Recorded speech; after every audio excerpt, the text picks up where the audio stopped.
What is crack-a-lackin', fellow thermonuclear AFers? I am Dan Favale coming at you with a solo reaction to the Lakers-Wizards trade.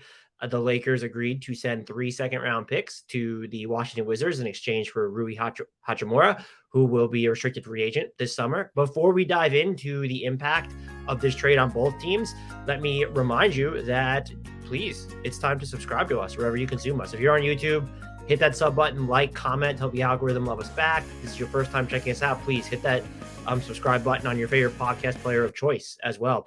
Apple, Spotify, Stitcher, Google, wherever you're consuming us. And then follow us on the socials as well, at HardwoodKnocks on TikTok and Twitter, at Hardwood_Knocks on Instagram. And finally, if you've done all those things, join our Discord. The link to that is in the YouTube and podcast descriptions. Someone did DM me saying it's out of date, so let me know if it is, but I clicked on it before I recorded this, and it seemed to be fine. But let me know if you can't join the Discord. And then really, finally, if you have done all those things, consider recommending us to people who you know like sub-mediocre basketball takes. With all that out of the way, let's get into the impact that this will have on the Lakers. So again, they're giving up the Chicago's 2023 second-round pick. The 2028 second round pick is going to wind up being the less favorable of Los Angeles's or Washington's. And then the Lakers are going to send out their own 2029 first round pick to the Washington Wizards. It was reported by Yahoo Sports' Jake Fisher that the Wizards, after trying to get a first round pick for Rui Hachimura, which I think we all kind of knew wasn't going to happen when he's in the final year of his deal, were holding out for just more. And they ended up getting a third second round pick as part of this deal, while Los Angeles was originally offering 2. My guess is that they were probably dangling 23, that Chicago pick, and then 29, and then that 2028 second is kind of which has bridged the gap here. I think for the Lakers, there are 2 prisms through which we need to view this move: the cost and fit of Hachimura, and then what this deal says about how they'll approach the rest of the deadline. Nothing nuclear needs to be taken away from LA's overall logic here. This team is not one Rui away from title contention, but they're not bridging the galaxy, separating them from championship aspirations without a mega deal that's going to include forking over those 27 and 29 first rounders. And just as you don't jettison those picks for the sake of doing something, anything, you can't not make moves if you're Rob Pelinka and the rest of the front office, because they don't come with conditional tickets to the playoffs, or they're not getting you a star. You need to figure out a way to upgrade your roster, diversify it, deepen it. Taking on Hachimura, to me, is a quality dice roll, both now and if you want to look over the long term. He doesn't turn 25 until February 8th, so he's still 24, and he arms the Lakers rotation with some much-needed size at that combo forward spot where they just didn't really have anyone. I think his offensive armory, while it's still beset by all this inconsistency, it's definitely taken a more discernible form over the past year plus. Through his 30 appearances this season, Rui is averaging 13 points while connecting on a career high 54.5% of his twos and hitting 33.7% of his threes. He did just drop 30 points against the Magic on January 21st. That's an outlier. It had everyone up in arms about what he could do. I don't think to that extent he's not going to be that type of player on a regular basis. That's not a spicy take, but it is sort of an indicator of what he might be able to do in a higher volume role. He's averaging this season about 18 points on 62 true shooting while hitting over 40% of his threes when he plays more than 25 minutes. And so we're talking about a sample of, I think it's 13 or 14 appearances there, but he should have the opportunity to get more playing time in the Lakers rotation, even after AD comes back, just because he does in theory fill that void. Him, though, building on his accuracy from deep will be critical to his fit with the Lakers. He's been extremely low volume from beyond the arc for his career, about 3.2 attempts per 36 minutes, but he has downed his spot up triples at a quality percentage. He's at 30. This is per Kevin O'Connor of The Ringer. He's at 36.6% on spot up triples this year. He was at 46.6% last year and 34.1% in 2020, 2021. Now, last year was certainly an outlier, but the volume is going to go up. So is that going to help or hurt? I will say that him catching passes from LeBron is going to be a lot different than when he's being fed by Kyle Kuzma or DeLon Wright. Those are the 2 guys who have assisted him most, by the way, in Washington. He's also going to see an uptick, not only in uncontested volume, which a lot of his threes were already uncontested, but he's going to be seeing more volume from the corners. The Lakers are 10th in corner 3-point attempt rate, And Rui shoots about 42% from the corners this year. And so he should get more of those looks. Teams will probably still really sag off him from above the break where he has struggled. Again, if he's being spoon fed by LeBron in those instances, even Russell Westbrook and his dribble penetration, I think that's a benefit. There's also a quality fit here when you look at the Lakers' transition offense. They're committed to getting out on the run in part because they're at such an asset or a weapon disadvantage in the half court. When you put the ball in Rui's hands, you can still get a little bit loosey-goosey there, but he knows how to get behind defenses away from the ball and then also just attack in open space.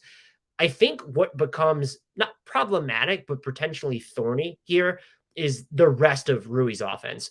More than 40% of his field goal attempts this year are coming from mid-range. That's par for his course. That's too high. He's knocking down 43% of them, which is above average, but it's just not a high enough clip to justify that type of volume. He's also, but what you juxtapose that against this year, he's shooting about 50% on his pull-up two-pointers, and he's also shooting 68% on his paint touches. That might intrigue you enough to say, hey, let's see what maybe he can do in some of these second units. Or if we want additional shot creation on the floor, and maybe we don't want to play Russ because we're worried what that might do to the defense. I get it, but I just can't see the Lakers really testing Rui's on-ball volume all that much. He doesn't give you enough as a passer right now. Among 275 players who have finished at least 50 drives this season, only 3 pass the ball less often on those plays. And also, when you look at Rui and what he's been able to do in open space as a driver, that space isn't going to be easier to come by in LA when you look at who is surrounding him. And I think the Lakers' response, well, I don't think this. Darvin Ham is smarter than this, but if the Lakers' response is to just zero out his on-ball volume, it could throw him out of rhythm. It's not clear how effective he's going to be strictly as a play finisher. Might they try him out as a screener a little bit more? Are they really going to rely on that off-ball three-point shooting volume? Are they going to count on him just to make maybe quicker decisions with the ball where it's really get those catch-and-go situations where he was allowed to operate a little bit more methodically at points in Washington, even if inconsistently? I think regardless, you're going to see him play a fairly prominent role just because of his archetype, like his positional flexibility, kind of, straddling between the 3 and the 4. That being said, whether he can sponge up higher stakes defensive minutes kind of remains to be seen. The Wizards insulated him against taking on premier assignments and responsibilities. They've had Kyle Kuzma and Denny Avdia do a lot of that. Rui has flashed the ability to close out hard on shooters and erase possessions and passing lanes, but he's otherwise just sort of low activity on that end. The Lakers can't just expect him to come in and be their go-to wing defender during crunch time. I'm not saying that's the expectation for them, but if you're going to play him with LeBron and AD and that's your front line, is LeBron all of a sudden your primary wing defender there? That's going to be touch and go, especially if you're still looking for him to create a crap ton on offense. None of that, like those concerns are damning. LA is not giving up centerpiece assets to Lamb Hachimura. None is on an expiring contract, and he's been up and down, mostly down for a chunk of this season. And the Lakers just have all these guards to spare. The Chicago second rounder could be in the 30s, low 40s, but you could say the same about LA's own second rounder, and they still have that. You can always buy another second rounder in the draft. I can't get myself to care about the 2028 second rounder all that much either. It's the less favorable of Washington or LA. Either one of those picks will just land in the bottom half of the draft, and that's what you're sending out. Or even if they're both good, you're still getting to keep the better of them. That's not a huge deal. If you want to look at the 2029 second rounder, like that's a little bit tougher to stomach.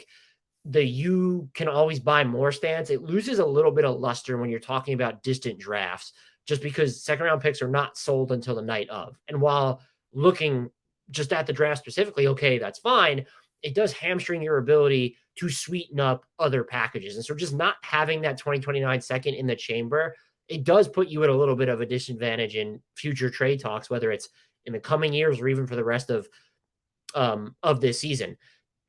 That being said, look, you didn't give up a ton of value here for Rui. Like, it's a relatively small dice roll, even a reasonable price to pay here, especially if you are invested in him beyond this year. Woj says the Lakers want to sign Rui after this season. I would take that with a grain of salt. Let's see how he fits first. He is younger, but the Lakers are currently slated to have like between $30 and $31 million of cap space. If you want to re-sign Rui, his cap hold restricted free agent cap hold to keep his bird rights is going to be almost $19 million.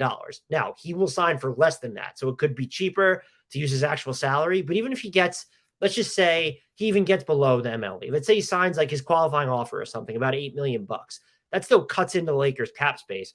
Free agency is not what it was, but the Lakers are the Lakers. And I don't think that they're just going to punt on potentially bigger plans, bigger fish, because they have Rui Hachimura. And there's just no other way for them to clear real salary off the books. Their big salaries on the books are Anthony Davis, LeBron, and then that's it. And then Rui's cap hold if you go that route.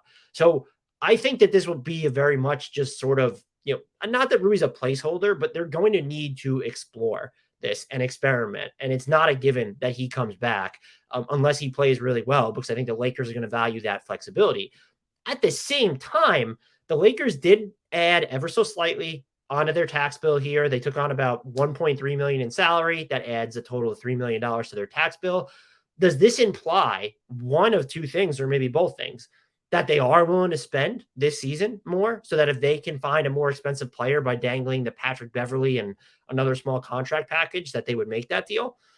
That might be a good sign. Does it also mean that if they are interested in Rui, that they're open to then trading for someone now who has money that goes on next year's books?